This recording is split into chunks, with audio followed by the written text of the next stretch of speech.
अस्सलाम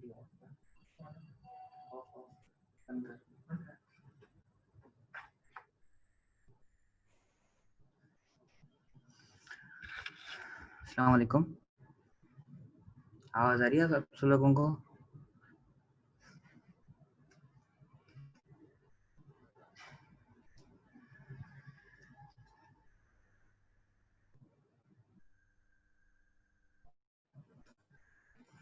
चलिए जी, आज का टॉपिक है एक्यूट कन्फ्यूजनल स्टेट को कैसे अप्रोच करेंगे। सबसे पहले तो हमें ये पता हो कि इसका दूसरा नाम डिलीरियम है। Delirium is also called as acute confusional state, मतलब ऐसी कंडीशन जो कन्फ्यूजन स्टेट के साथ हो और एक्यूट इन ऑनसेट हो या सब एक्यूट इन ऑनसेट हो। इसको समझने के लिए पहले हमें ये पता होना चाहिए कि डिलीरियम इज डिफाइंड, डिलीरियम या एक्यूट कन्फ्यूजनल स्टेट एक ही बात है। Delirium is defined as a transient, usually reversible cause of mental dysfunction and manifests clinically with a wide range of neuropsychiatric abnormalities. मतलब ऐसी डिजीज है, एक ऐसी कंडीशन है जो कि थोड़ी सी देर के लिए रिवर्सिबल कंडीशन मेंटल डिसफंक्शन कराए, जिसके अंदर न्यूरोसाइकेट्रिक मैनिफेस्टेशंस बहुत सारी हैं। वो कौन कौन सी हैं वो मैं आपको बताऊंगा अभी थोड़ी देर के बाद। It can occur at any as, but it occur more common in patients who are elderly and have the previously compromised mental status। मतलब कोई कोमोर्बिडिटीज हो या पुराना कोई compromised mental status हो और elderly हो, उनमें ये delirium हो सकता है। In a patients who are elderly, delirium is often presenting symptom of an underlying illness। मकसद अगर ये delirium के साथ पेशेंट आ रहा है तो किसी underlying disease को, illness को शो कर रहेगा। यहाँ तक क्लियर है सब?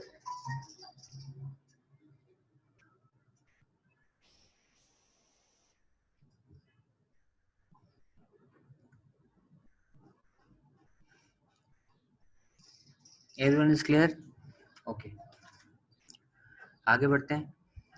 डायग्नोस्टिक क्राइटेरिया क्या है इसका? डायग्नोस्टिक क्राइटेरिया डिलीरियम का जो है वो DSM-5 एक क्राइटेरिया है मेंटल डिसऑर्डर्स के हिसाब से। DSM-5 वो क्या है? इसके 4 पॉइंट्स हैं, 1 2 3 4। सबसे पहले क्या होगा? Disturbance in attention. मकसद वो अटेंशन नहीं दे पाएगा किसी भी चीज को, जिसमें क्या होगा आगे चल के? Reduced ability to direct focus, sustain and shift attention and awareness. Means उसकी अटेंशन और अवेयरनेस की डिस्टर्बेंस होगी। Change in cognition, thinking ability जो है वो इम्पेयर्ड होगी, जो डिमेंशिया के साथ साथ इवॉल्व करेगी। तीसरे नंबर पे the disturbance develop over the short period of time and fluctuate during the course of the day. चौथे नंबर पे there is evidence from the history, physical examination and laboratory findings that the disturbance is caused by direct physiological consequence of a general medical condition या intoxicating substance या medication या कोई और cause. ये 4 points हैं जो DSM-5 के criteria के हिसाब से डिलीरियम को शो करता है। नंबर 1 क्या होगा? Disturbance in attention and awareness, change in cognition, the disturbance develop over the short period of time and there is evidence from history and examination and laboratory findings that the disturbance is caused by direct physiological consequence of a medical condition। या कोई intoxicating substance हो या medication use हो या more than कोई और cause हो। यहाँ तक समझ में आया? जो इसका क्राइटेरिया डिलीरियम का, डिलीरियम और एक्यूट कन्फ्यूजन स्टेट एक ही बात है। ये ऐसी कंडीशन है जो ट्रांजिएंट होगी, रिवर्सिबल होगी, मेंटल डिसफंक्शन जिसमें न्यूरोसाइकेट्रिक मैनिफेस्टेशन होंगे। इसके क्राइटेरिया में 4 पॉइंट्स आते हैं DSM-5 के, जो भी 4 पॉइंट्स मैंने डिस्कस किए हैं। ये सब क्लियर हैं? 4 पॉइंट्स DSM-5 के 4 क्राइटेरिया जो है वो। आगे बढ़े हम हिस्ट्री की तरफ।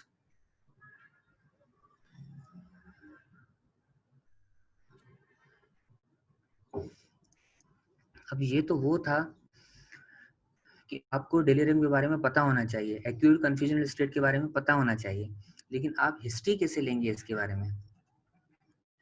The diagnosis of delirium is clinical, मतलब कोई खास टेस्ट इसके लिए नहीं है जो हम डायग्नोस कर सकें। एक अच्छी सी हिस्ट्री वो लेना बड़ा ज़रूरी है।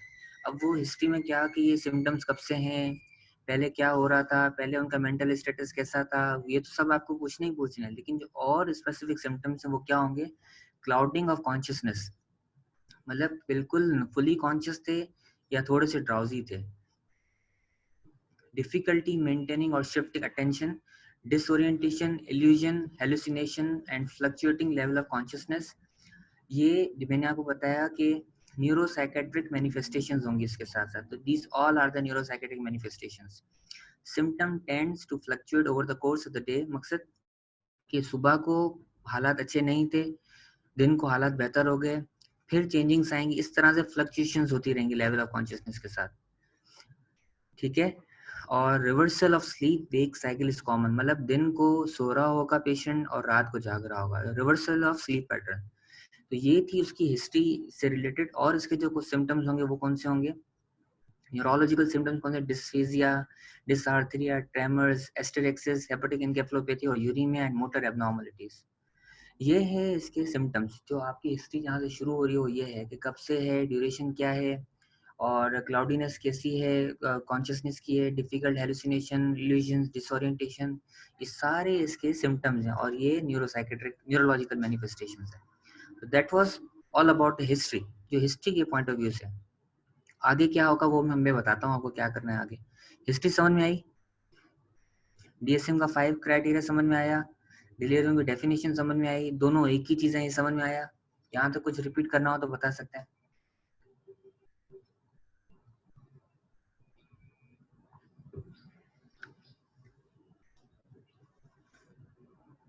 Everyone is clear?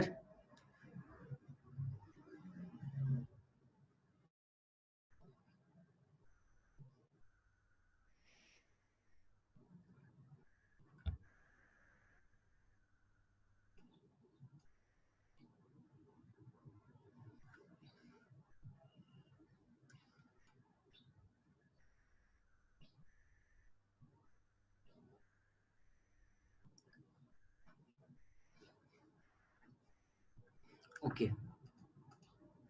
Physical examination में क्या होगा कि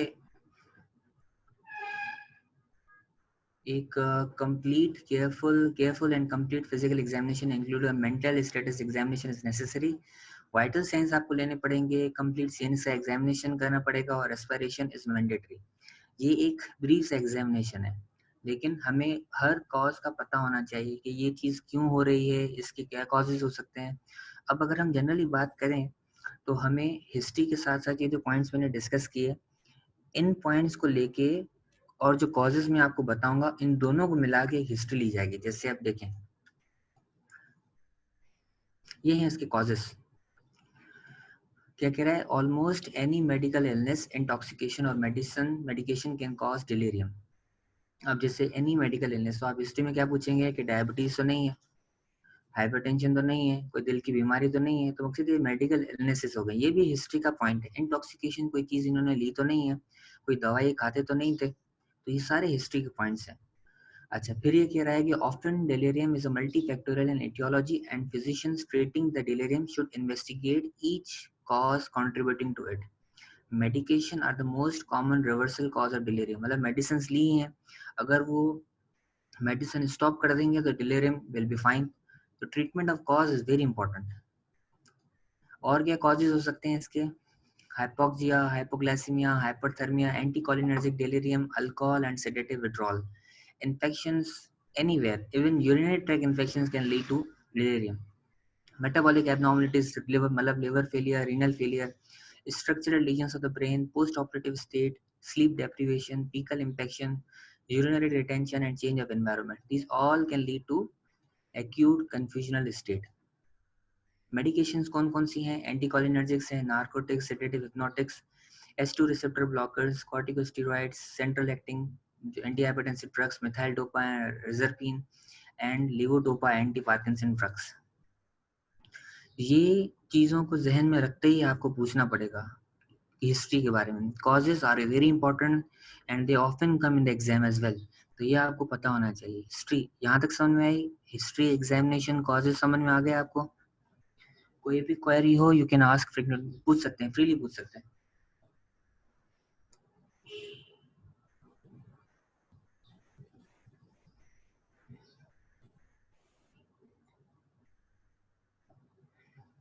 किसके स्टार्ट से रिपीट करूं बेटा?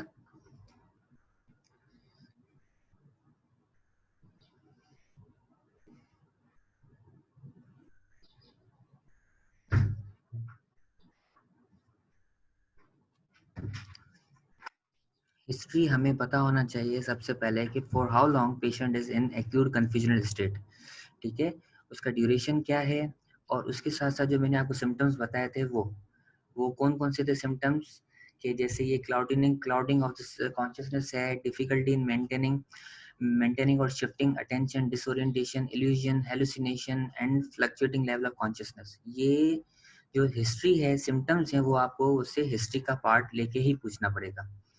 अदर न्यूरोलॉजिकल सिम्टम्स कौन से हैं? Dysphagia, dysarthria, tremors, asterixis and motor abnormalities. ये एक हिस्ट्री का पार्ट है। अलॉन्ग विद दिस हमें कॉजेस पता होने चाहिए, कौन कौन से कॉजेस हैं जो ये डिलीरियम करा सकता है, वो मैं आपको भी बता चुका हूँ, वो भी आपको हिस्ट्री के अंदर ही लेने पड़ेंगे। फिजिकल एग्जामिनेशन के अंदर क्या होगा आफ्टर टेकिंग, अच्छा, delirium is totally a clinical diagnosis. ये नहीं है कि आप लैब्स कराएंगे फिर आपको पता चलेगा डिलीरियम है, वो क्लिनिकली पता चलेगा। फिजिकल एग्जामिनेशन के अंदर आपको एक डिटेल सेंट्रल सीएनएस एग्जामिनेशन करना पड़ेगा, मेंटल स्टेट एग्जामिनेशन, और उसके साथ साथ वाइटल्स लेने पड़ेंगे, और उसके साथ साथ रेस्पिरेशन सिस्टम करना पड़ेगा। उसके बाद हम कॉजेस की तरफ, जो मैं दोबारा रिपीट कर रहा हूँ, कॉजेस इसके हैं metabolic causes, any medical illness, intoxication और मेडिकेशंस। ये तीन इंपॉर्टेंट कॉजेस है। कौन से? Medication, intoxication and medical illness. hypoxia, hypoglycemia, hyperthermia, anticholinergic, alcohol and sedative withdrawal, infections, metabolic abnormalities, structural lesions of the brain, post-operative, sleep deprivation, fecal infection, urinary retention and change of environment। ये मैं दूसरी तीसरी बार repeat कर रहा हूँ, लेकिन ये causes सारे वो हैं जो एक पेशेंट को लेके आ सकता है एक्यूट कन्फ्यूजनल स्टेट के साथ। मेडिकेशंस कौन कौन सी हैं जो एक्यूट कन्फ्यूजन स्टेट करा सकती हैं? Anticholinergics, narcotics, sedative, hypnotics, H2 receptor blockers, corticosteroids and methyl dopa, reserpine and anti Parkinson drugs. ये मैं आपको बता रहा हूँ कि ये वो कॉजेज हैं जो कि ड्राउजीनेस या डिलीरियम करा सकता है एक पेशेंट को। अब समझ में आया आपको?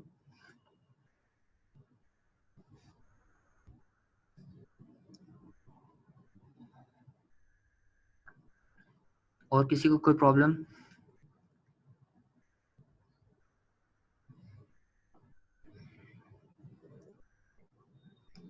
क्लाउडिंग का मीन्स नॉर्मल कॉन्शियसनेस ना हो, मकसद ड्राउजी हो, क्लियर ना हो, किसी को पहचान ना पा रहा हो, या मतलब नींद वाली फीलिंग के साथ हो, जिसको बुनुती का असर कहते हैं। क्लाउडिंग का मकसद ये है कि चीज़ क्लियर ना हो। जब आसमान एक क्लियर होता है ना, उसके ऊपर अगर बादल छा जाते हैं तो वो क्लियर आसमान नजर नहीं आता, बादल होते हैं। उसी तरह से मतलब नॉर्मल फुल कॉन्शियसनेस नहीं होगी, उसमें कोई ना कोई दूसरी डिस्टर्बिंग चीज़ होगी। या तो वो गुनूदगी के असर में होगा पेशेंट, या तो कभी बिल्कुल ड्राउजी हो गया है, कभी नॉर्मल हो गया है। इसको बोलते हैं clouding of the consciousness. Clear? Laboratory, जो भी मैंने आपको कॉजेज बताए हैं उसी को लेके आपको लेबोरेटरी टेस्ट पे पूछना पड़ेगा। जैसे सीबीसी के अंदर हम देखेंगे कि कोई इन्फेक्शन का एलिमेंट तो नहीं है, टीएलसी काउंट बढ़ा हुआ तो नहीं है। इलेक्ट्रोलाइट्स पूछेंगे, सोडियम का पूछेंगे, पोटेशियम का पूछेंगे, ग्लूकोज, पेशेंट हाइपोग्लाइसेमिक तो नहीं है। रीनल फंक्शंस और लिवर फंक्शंस यूरीमिया को देखने के लिए, और मेटाबॉलिक कॉज हेपेटिक एनकेफेलोपैथी को देखने के लिए। थायराइड फंक्शन स्टडीज जो है वो हाइपोथायराइड के साथ वो भी करा सकते हैं acute confusion state. Urine analysis urinary track infections के लिए। Urine and blood drug screen, कोई भी टॉक्सिसिटी कोई हो जो ली हो, किसी ने कोई ड्रग ली हो, उसके लिए हम कराएंगे urine and blood drug screens. Thiamine and vitamin B12 levels, वो जो अल्कोहलिक पेशेंट्स होते हैं उनमें थायमीन की डेफिशिएंसी हो जाती है, वो B12 लेवल डेफिशिएंसी कराता है, वो कराएंगे हम। Drug screen including alcohol levels and HIV test. ये सारे टेस्ट हमें कराने पड़ेंगे। न्यूरो इमेजिंग्स क्या होंगी? जो सीटी स्कैन ब्रेन कराना होगा, MRI कराना होगा, इलेक्ट्रोएन्सेफलोग्राफी करानी होगी, लंबर पंक्चर, मेनिंजाइटिस, इनकेफेलाइटिस, इनको देखने के लिए। चेस्ट एक्सरे, नमूनिया हो तो उसको देखने के लिए। पल्स ऑक्सीमीटर, पेशेंट हाइपोक्सिक तो नहीं है। ईसीजी, किसी भी खास किस्म के एरिथमियास को देखने के लिए। तो ये है उसका workup. CBC, electrolytes, glucose, renal and liver function test, thyroid functions, urine analysis, blood drug screen levels, HIV and drug screen including alcohol level. ये सारे लेबोरेटरी टेस्ट हैं along with this imagings and lumbar puncture. Is it clear?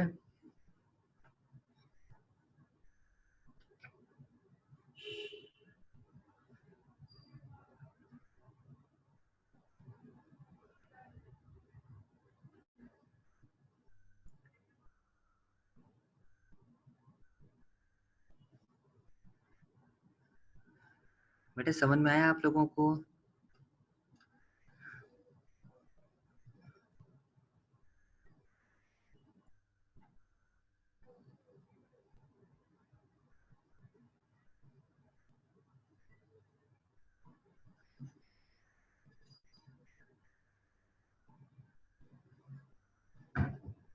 Okay. Now moving on towards the treatment. Treatment of underlying cause. जो treatment की जो components होते हैं वो होते हैं supportive therapy and pharmacological management. Supportive therapy के अंदर आईवी फ्लूइड्स हो जाएंगे, हाइड्रेशन हो जाएंगे, फिजियोथेरेपीज हो जाएंगी, एंटीबायोटिक जो फार्माकोलॉजिकल मैनेजमेंट उसमें एंटीबायोटिक्स आएंगी। जो मैनेजमेंट यूटीआई होगा तो आपको उसके लिए एंटीबायोटिक्स देनी पड़ेंगी। अगर वो पेशेंट डिहाइड्रेटेड है तो आपको फ्लूइड्स देने होंगे। अगर नर्सिंग केयर की नीड है तो आपको नर्सिंग केयर देनी होगी। अगर पेशेंट ज़्यादा न्यूरोसाइकेट्रिक मैनिफेस्टेशन नजर आ रहा है तो साइकेट्रिक कंसल्टेशन में भी indicated for the management of behavioural problem such as agitation और एग्रेसिव बिहेवियर। ऐसी सिचुएशंस के अंदर हमें साइकेट्रिक कंसल्टेशन भी करानी होगी। अदरवाइज इसका ट्रीटमेंट क्या होगा? Treatment of underlying cause. Is it clear?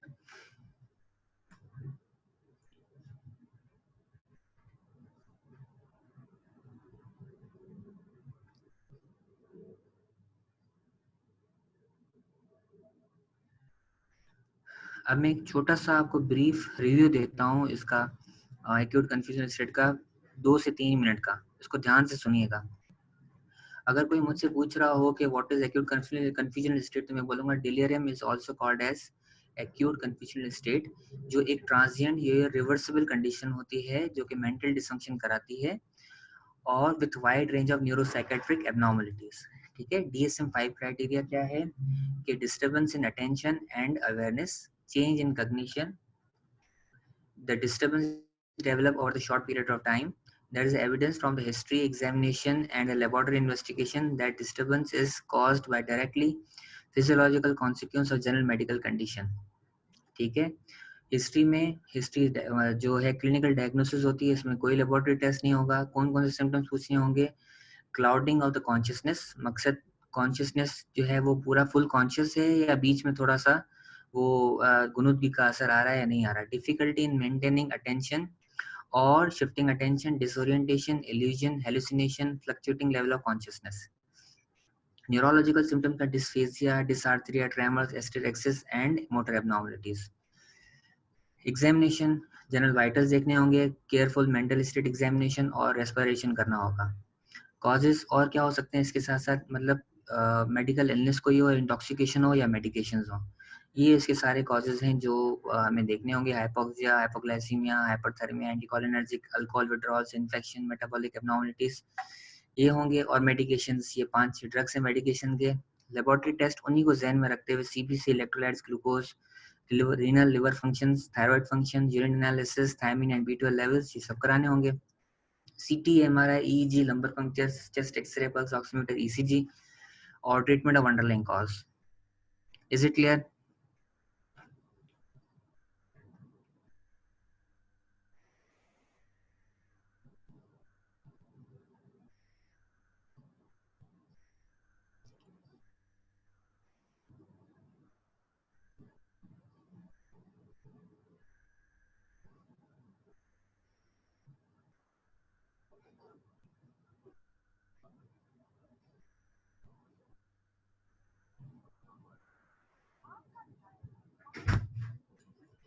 Okay, thank you so much बेटा।